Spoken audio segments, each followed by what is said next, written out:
How does that No, look? I'm not saying that.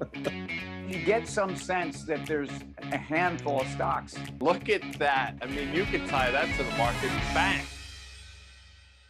Welcome back to Commercial Break. I'm Tim. There's my man in his Stanley Cup champion Rangers t-shirt, Guy Adami. And Guy, it's funny because the Olympics are coming up, and we all remember that great Lake Placid team.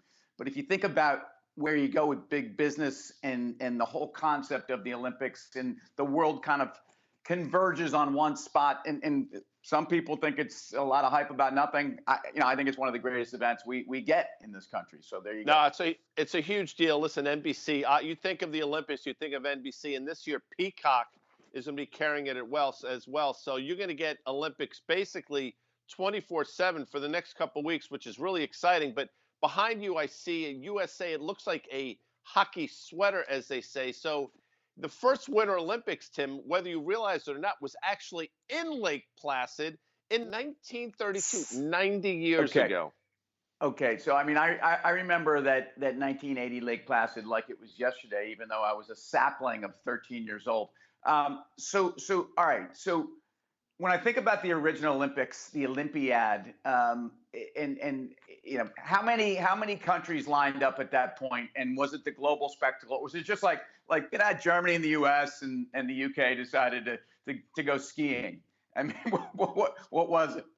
Well, I'm glad you asked me because, in 1932, Lake Placid Winter Olympics, you'd say to yourself, how many countries How many participated? countries, Guy Adami, participated in the Winter You know, Olympics? Is that what and you wanted? without looking it up, I would have said, I don't know, 75-ish. But the answer Yeah. is actually 17 countries participated in the Winter Olympics. That's a paltry amount by today's standards. I mean, that's when actually the Jamaican bobsled team had a shot. So okay. So first of all, could you name 5 other places where the Winter Olympics have been held? I mean, I'm struggling to even outside of Lake Placid. I got Lillehammer, which is a great. I don't even know where that is. It's a great Is that poll. Austria? Where is that? I believe that is Austria. I don't know exactly. Austria. I'll give you a San Moritz.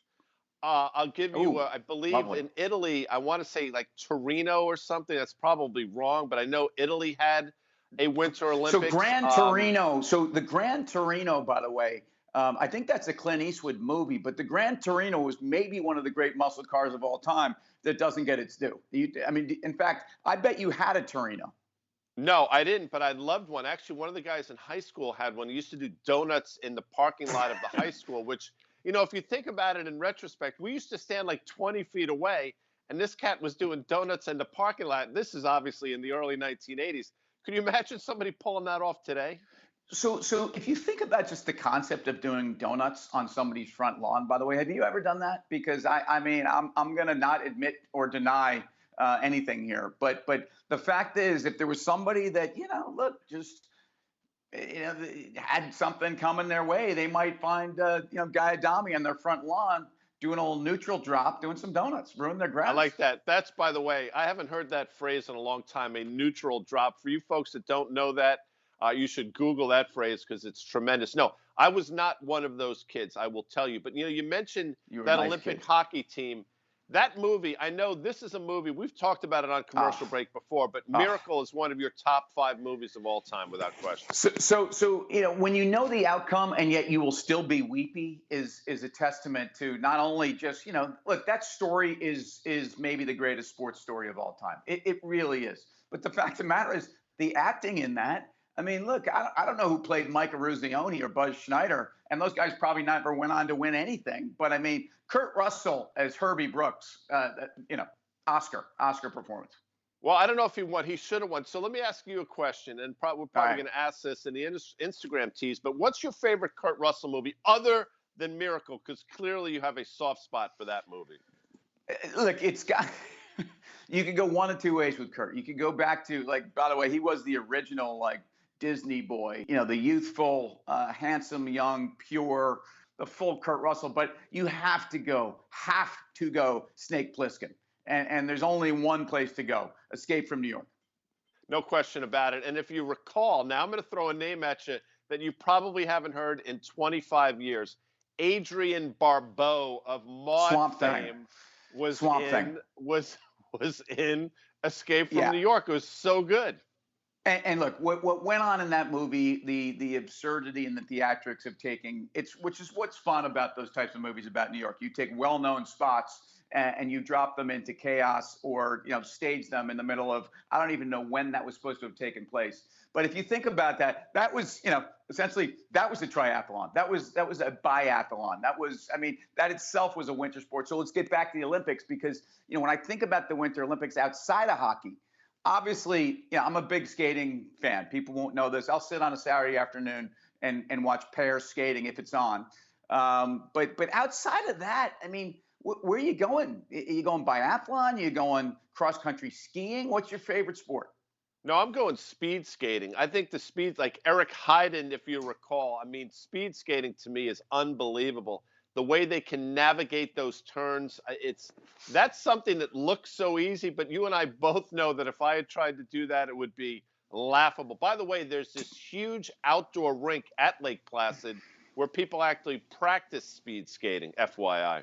So I can't skate, but I could see you with that long stride of the speed skater, and I could see you in that full bodysuit, man. But cross country skiing is, first of all, if you ever try it in real life, let alone in the Olympics. I mean, I think that's the toughest endurance test of the Winter Olympics. Then there's that biathlon, which I still don't really understand. Why don't they just call that skiing around with a gun?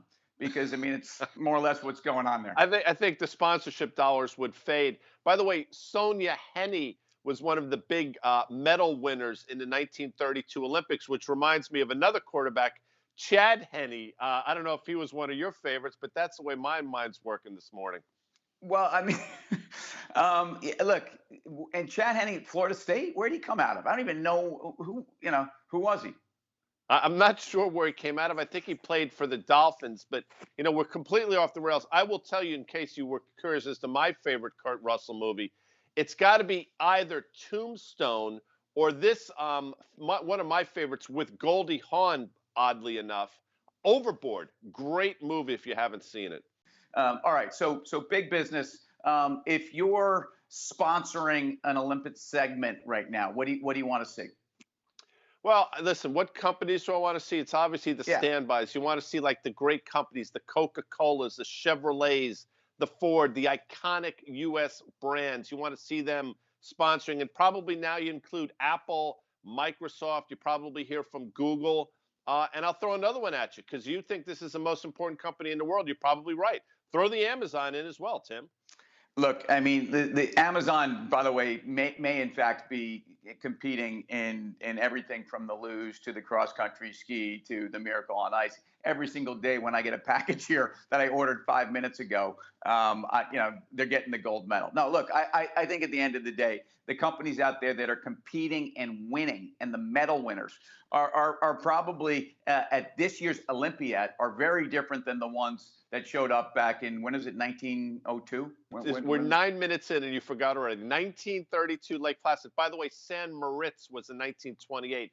And Ramesh, I believe, or something like that, Germany, 1936, I believe. Okay, so on our way out of here, Guy Adami, if you were going to compete in one, which Olympic sport do you actually think you could compete in? What could I compete in? I'd Yeah. like to think I'd be a stalwart blue liner for the U.S. men's Olympic hockey team. That's not going to happen. But I've always been fascinated by ski jumping. Just the temerity that's required to jump off those things is just shocking. I don't know to what me. I don't know what temerity means, but I agree. Eddie the Eagle, and I think he was from the UK. I mean, again, this guy was one of the greatest characters in Olympic history. And Guy Adami, you are a great character. And whether I'm walking around the airport or I'm traveling to Lillehammer or whether I'm traveling to Beijing, I'm watching Reach TV and I'm watching Commercial Break. If you're traveling, you're finding us. Hope your travels are going well. Hope you tune into the Olympics. NBC Peacock covered 24/7 for the next couple weeks. He's Tim Seymour. I'm Guy Adami, but collectively we call ourselves. Well, this is the Olympiad of Commercial Break. See you soon.